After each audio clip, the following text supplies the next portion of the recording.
Sugar Daddy Podcast, yo. Learn how to make them pockets grow.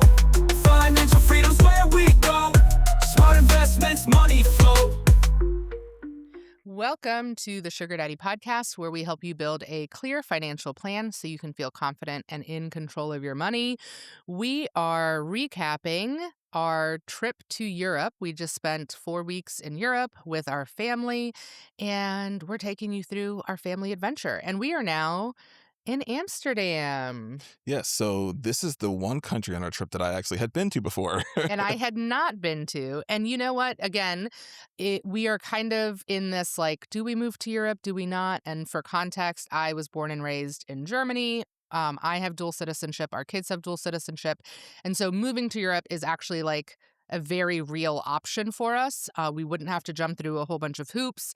Not saying that it wouldn't be work, not saying that it wouldn't be hard, but we're legally allowed to be there. So this trip for us really was like a, where do we want to be? Like, where did we feel really good? And I just had this like idea in my head that I would like be obsessed with Amsterdam. And I don't know why I felt that, but it was this like gut reaction of like, I'm going to love it there. And it was Yeah, like, and when she means by I, like, we enjoyed it. Like, it was a place I would have 100% traveled to again. Yes, and I think We don't that know there are about living other there. places. Yes, I think that there's still so much more to explore. We weren't there for very long. We had 3 nights. One of my dear friends from college lives there, so we got to spend a lot of time with him. Our kids adored him. We had a blast. Like, They got like a third Funkel now. Funkel, absolutely. Like, the badge has been given. So we had a great time. I think the little town that we were in, it was Waterland in Brook in Waterland. Again, if you want any of the links to our Airbnbs, like the hosts were so welcoming, so kind, gave us a huge bag of ice, which I'm like, does she know that we were Americans and we needed ice? Because the weight of my heart in the heat is give me a bag of ice. And a whole box of like a whole fresh bag of pastries beautiful and stuff. cakes. She also left us a pint of strawberries. Like, they were just so sweet. The town was idyllic. I literally described it as a scene out of The Holiday, but with flowers instead of snow. Yes. Like, you had to literally cross a little white wooden bridge to get into the Airbnb. Like, it was so cute. It's like it's like really classically what you think about with Amsterdam with all the little waterways. Yes, and stuff the like that. bikes and everybody like Yes. running you over with a bike. Like, Yeah, like all right, so I knew that Amsterdam like was like the capital city of bikes. I did not realize like to this degree. Literally, I feel like there's more bikes than cars. oh, 100%. No, I think there are. Yeah. Like, it was so cute. It really was adorable. We enjoyed our time there. We did a 24-kilometer bike tour.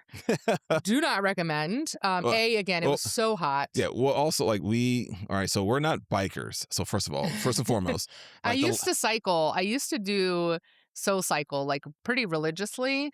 And I used to cycle. like on a regular weekly basis? Yes. I can't remember. Like it might have been like Yeah, a while I ago. did that. And like I had my own bike seat. I I know had the that, yes. shoes, all the things. So like, was I out street biking? No. Was I cycling for exercise? Yes. I think the last time that we had been on a bike was a couple years ago. Yeah. And this was terrible. Like, talking about it, like my butt still hurts. It was so it wasn't terrible. It was beautiful It was to see terrible. the countryside and the scenery. I ended up having a bike that had a long cart in the front For the kids, for the kids. So I was also pushing an extra 100 extra pounds. 100 pounds on mine. And the way that the cart was, it wasn't like a 3-wheel. So I was still on 2 wheels having to balance Yeah, it was with weird. them in the front, which was a learning curve process to begin with. So yes, I definitely got my workout in. I think it could have been half the amount of time. Yes. Half the amount of Honestly. time probably would have been better. And then like also And- too, like in the future, if I did it, I would probably see if I could do an e-bike tour. Yeah, an Where I e-bike have the tour. option of like, Maybe ask for a padded seat. well, I think if you did the e-bike, it might have been different as far as like getting a little bit exercise in, but then also being able to use the electric bike part Yeah. when you needed to. And again, it was 100 degrees. It was just, It was hot. when I booked this, it was supposed to be like mid to low 80s, and it ended up being 100, and it was just a lot. And then also, like in the city where like the bike tour starts, you do have to navigate the biking of other people in the city. And this is the city that's known for biking, and they're Yeah. aggressive. So it's a lot It's a going lot. on around you. We tried to get our 8-year-old to ride her own bike, and then by the time we got through the city center part and got to the ferry, we were like, no, there's no way she can Oh, she would, and this. it's a good decision And she did yeah. not, because she would have never been able to bike that far. Yeah, I was worried about your mom. She had like a little she was a little unbalanced, and then the guide was like, "Here, put this helmet on." Like he was like, "You're not riding without a helmet." She did end up falling at the very end, like not even 5 minutes from Luckily, it wasn't too bad of a fall. the place. But it was all in all you have to good. be a confident biker, and even if you're not a confident biker, like you have to get in the right mindset of like, you're not going to eat me alive today. You know? So like my mindset, since I especially had the kids in my bike, is that if you get in my way, I'm not swerving. Yeah. It's either we're both going down, I'm not going down by myself. Right. It's either But we both go down, how or you have you to have move. that mindset of like, it's going to be both of us. It's not just going to be me. And like, you have to just be confident, because the bikes are coming from all directions. If you're on the road, you're following the regular road traffic signs and rules. But I mean, the bikes are coming from all directions, and it can feel very overwhelming. Yeah. Yeah. So that was a lot. It was, we got to see the windmills, we got to see cows and sheep and learn about the rising tides of the water, and like it was Just like also the construction of Amsterdam itself, in regard to how like it's really a created city. Yes, how they're basically like taking away the sand. They're like creating the land. Basically. Yeah, they're creating the land. It's very interesting. So like we had a good tour guide. We did it. We checked the box. I don't know that I would need to do it again. The bike tour, yeah, probably not. Yeah. But Amsterdam itself, like there was a lot of like, like I said, where we were staying was beautiful. So even just walking around the neighborhoods that we were so cute. That we were staying in was beautiful. Absolutely idyllic. We were about a 20-minute bus ride, a direct shot from Brook in Waterland to, which I think means bridge. Probably. I need to ask Icy. I don't speak Dutch. I don't speak freaky dicky Dutch. It was about a 20-minute bus ride into Amsterdam. So I thought it was really nice that we were in the country, and it was so cute and quaint, and that we weren't in the city. All of the places that I sent our friend who lives in Amsterdam, he was like, yeah, you don't want to be there with the kids. No, that's not going to be safe with the kids. Oh, that's going to be gross with the kids. So I was like, okay, what about this place? And he was like, yes, it'll be perfect. And so easy public transit. The bus was what, €2.40? And kids were free. Yes, for the adult, and the kids were free, which was really nice. So again, very affordable to just use public transit. And there you didn't even have to get a ticket. You could just tap your card. Yes, each way on the bus. Yeah, which you was tap nice. when you get on, and you tap when you get off. That was one thing. Was it in France? And definitely in Now, Barcelona. it did cost a little bit more in Amsterdam in comparison to France and Barcelona. Yes. France and Barcelona's public transportation was cheaper. Yeah. But you had to go to a specific place to buy your ticket, Yeah. which sometimes felt inconvenient. Yeah. Now, if Because we didn't have the app. So for those people who are like, oh, you could have just gotten the app. Yes, we understand that. Yeah, we could have gotten the app. We didn't do that. And depending on how long you're staying, you could also get like a 12-hour, 24-hour, like you could do a multi-day pass, which would have saved you money depending on, instead of doing like one-off trips. So, do the math, run the numbers. There's options. There are options, yeah. The one thing that we did in Amsterdam that I thought was wonderful is we went to the Anne Frank Museum. We started reading the diary with our kids prior to the trip. We should have started earlier. We did not end up finishing the diary before we got to the museum, but they have a child-friendly audio guide experience, Yeah, and so then you they have have two the different adult. versions. Yes, and you're in Anne Frank's house. Yes, the museum is the actual house, the warehouse that she was hiding out in. Yeah, so I thought it was very impactful. I think having those conversations again with our children, teaching them about very important parts of history, that is important to us. That is something we will always do, whether they learn it in school or not. They will learn it in our home. And our daughter is 8, our son is 6. I think it was more impactful for her, Yeah, but I'm glad that we took them. And, walking behind, like, they got to see the bookcase. Yeah. They got to walk through the rooms. I think It it made an impact. It also sparks conversations that, kids can understand at this age in regards Yes. to, racial inequality, discrimination, 100%. unfortunately, the ugly side of humanity. Yeah. So highly recommend. We need to finish. Now we're getting back into our routine, being at home. Our kids are about to start school again. So we'll get back to like our evening routine where we read to them and we'll finish the diary. But I think that is definitely something I would recommend. It's very well done. It takes you about an hour to get through. So it's not this like long belabored thing, but has a lot of value. Yeah. And it's just, I mean, unfortunately, with, where we're at in the US, it gives you also some real perspective in that. I think, not to go on this whole long political, tangent, but it gives you perspective that people in the United States, I think, too often think that certain things can't happen here. And they think that, what happened in, Nazi Germany happened overnight. No, it did not. Right. It was over a 20-year process for it to happen. And to think that history can't repeat itself is ridiculous. And terrifying. So it gives you some real perspective. And unfortunately, one of the things that, for people that understand history and study it, there's too many similarities going on in the United States currently. You can be upset about me saying that, but it's not my opinion. It's literally facts in regards to what we're seeing. Yeah. Well, and also the playbook that is being used Playbook is the same. So it's literally like they are trying to repeat this history. Yeah. So like I refuse to have an argument with someone who hasn't put in the time and the research that I have. Yeah. Just to completely switch gears as a call out, especially if you're traveling with kids and you are a coffee drinker like we are.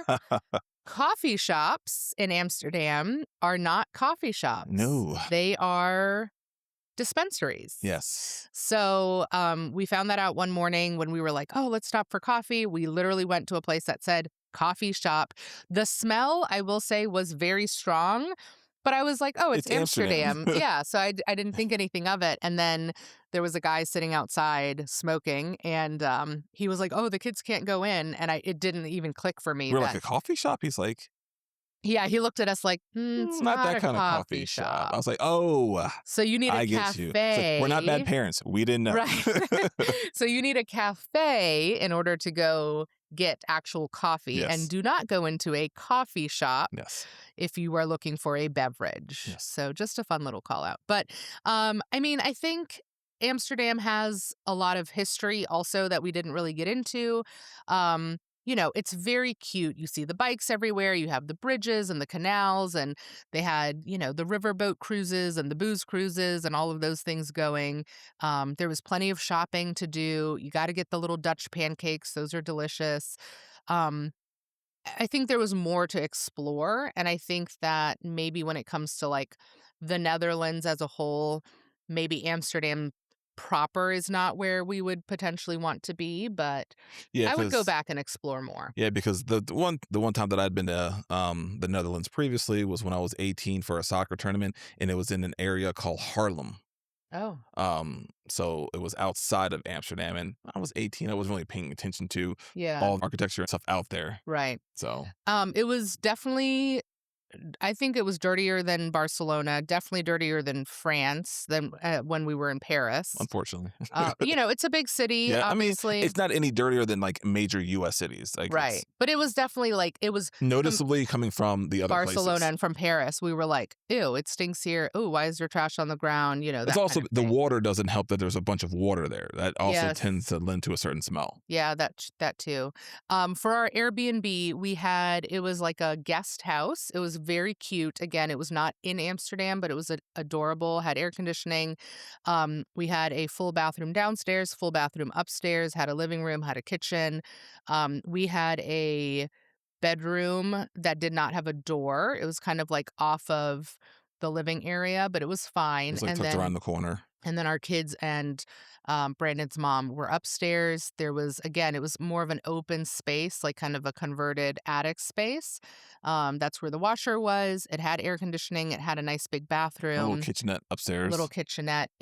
I thought it was great for what it was. And for the cost, we spent $1,445 for the 3 nights there, which I thought was a good price. And the nice thing is, like, where we were staying at outside of this, the main downtown area of Amsterdam, outside of there, the public transportation was phenomenal. Yeah, no complaints. Like, so you're not in the, like, you can get the same quality of public transportation, even if you're not in, like, a city atmosphere. Yeah, and we just took the bus. We didn't take the subway or anything. We just took the bus into town, and then we walked from there. And But it then was so once, easy. yeah, and then once again, the same theme, the groceries were definitely affordable. Yes. I definitely remember, like, going and like, oh, this is all I'm paying for this, amount of groceries. I'm like, this is nice. Yeah, no, that was very nice. There was one thing, we ran out of lotion, and you were like, I want to buy this lotion, and you had picked up a bottle of Nivea, and it was like 14 Yeah, euro. that was And I was crazy. like, absolutely not. We're leaving for Germany tomorrow. And I was like, you're going to pay a third of that. And I'm glad that I was correct, because when I went to the store in Germany and I got you Nivea, I sent you a picture of the whole shelf, and it was like under €5 for the same size Yeah, I didn't know bottle. that. I also didn't know it was a German company. So I was like, no, no, no, we're not spending that in Amsterdam. And in So case people don't understand, Black people do put lotion on every single day. I've just seen on social media that other people of lighter pigmentation lighter pigmentation. don't necessarily put lotion on every day, and we put lotion on every day. Oh my gosh. Well, and I will say we packed in a way because there were certain items that I did want to buy while over there. And so we didn't pack like our big bottles of body wash and things like that because I wanted to buy them while there. A, because they're more affordable. B, because they have better ingredients. And C, because I like buying Bath and Body products in Europe, just period. But also, I mean, but like overall, like it was a great experience. Once again, like I said, we got to visit Jess's friend that she hadn't seen forever, Yeah. and he got to meet our kids, and we got to watch. He came over and we watched the Netherlands versus Sweden, and he had brought the kids like hats and scarves to Yeah. for the team. So that was really cute. It was just a nice it was just a nice couple of days. Yes, Yeah. Hot, but really, really nice. So would recommend, would definitely stay at the Airbnb again. 100%. We when our friend came over, he saw a sign on the outside of the house and he was like, "Oh, this used to be a dentist's office." And I was like, "I have no idea. I don't speak Dutch." So when I asked the homeowners the next day, I said, "Was this a dentist office?" And he said, "Yeah, I had this practice for like over 40 years. And then when I closed the practice during COVID, we converted this into an Airbnb." And so they were just absolutely lovely. The home was lovely. I thought it was a great accommodation and very affordable. And the town was so, so cute. Yes. Like, absolutely would go back there. So, from Amsterdam, we flew to Nuremberg, Germany. And of course, we did that with points and miles again. I think those flights were 9,000 points per person. Our flight from Barcelona to Paris was 4,000 points a person. And then our flight home from Munich back to North Carolina was 40,000 points per person. So, all right, the last leg of our trip, my hometown, Nuremberg, Germany. Hope you'll stay tuned and tune in next week for that one. Talk to you soon. Sugar Daddy Podcast, yo.